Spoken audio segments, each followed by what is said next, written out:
दोस्तों, हजारों साल बाद भी महाभारत से हमें आज भी सीख मिलती है।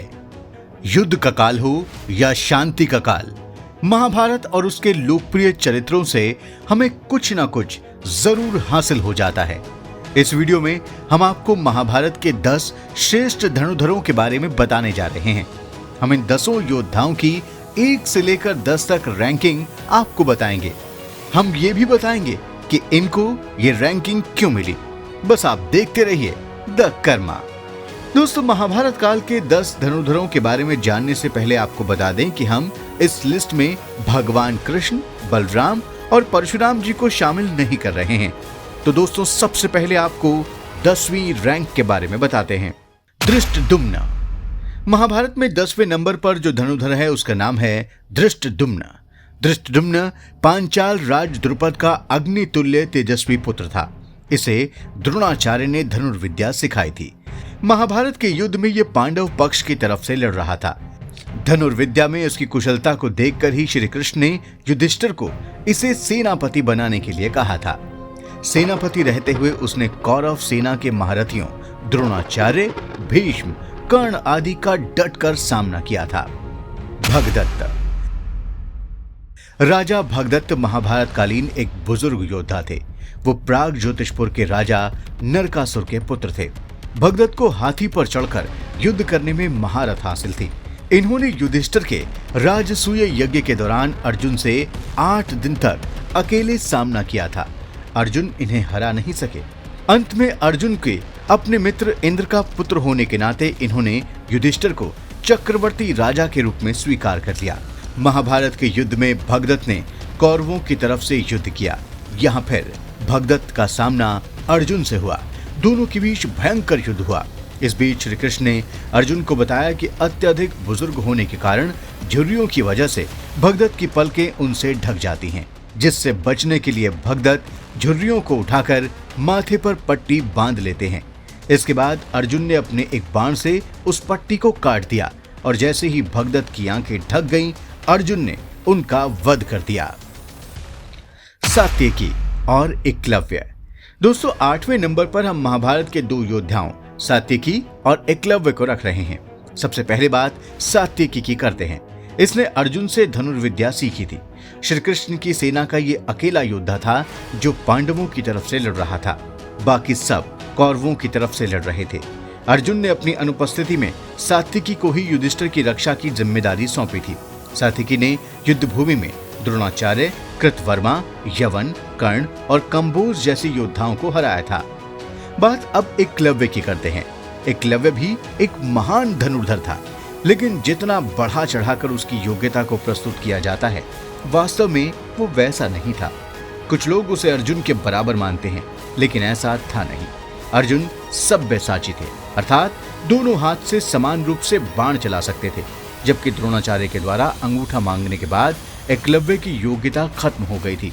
द्रोणाचार्य ने अंगूठा मांगा भी इसलिए था क्योंकि वो जरासंध के जासूस के रूप में काम कर रहा था।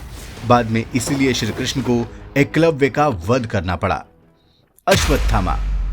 7वें नंबर पर गुरु द्रोणाचार्य के पुत्र अश्वत्थामा का नाम आता है। रुद्र का अवतार माने जाने वाला अश्वत्थामा परम पराक्रमी था। धनुर्विद्या समेत वो कई युद्ध कलाओं में पारंगत था। उसके पास कई दिव्यास्त्र थे। वो अपने धनुष से ब्रह्मास्त्र भी चला सकता था।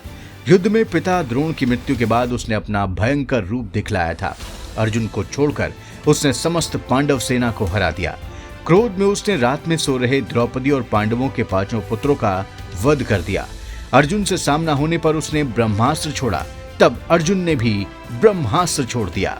लेकिन इससे होने वाले विनाश को देखते हुए भगवान ने इन अस्त्रों को वापस लेने के लिए कहा।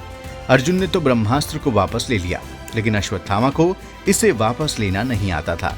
तब उसने उसकी दिशा उत्तरा के गर्भ में पल रहे शिशु की ओर मोड़ दी। इसके बाद क्रोधित अर्जुन ने उसके सिर पर स्थित मणि को निकाल दिया और कृष्ण ने उसे 3000 साल तक भटकने का श्राप दे दिया। कर्ण को कुछ लोग अंडर 5 में रखते हैं, लेकिन वास्तव में 6ठे नंबर का योद्धा कर्ण ही था। कर्ण परशुराम जी का शिष्य था। दुर्योधन कर्ण पर बहुत भरोसा करता था।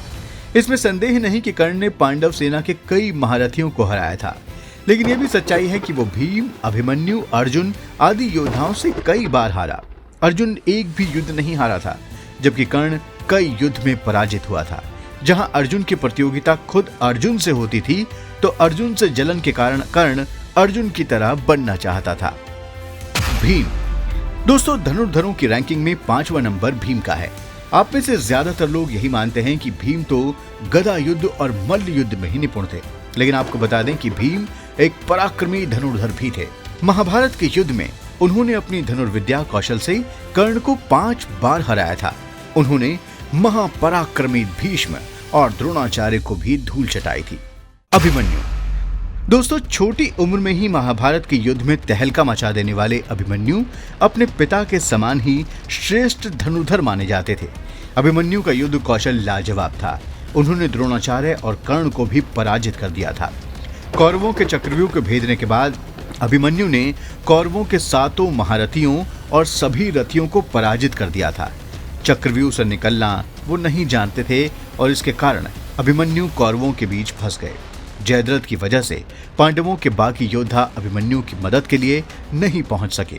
उसके बाद दुर्योधन, कर्ण और द्रोणाचार्य समेत सभी कौरव योद्धा एक साथ अभिमन्यु पर टूट पड़े।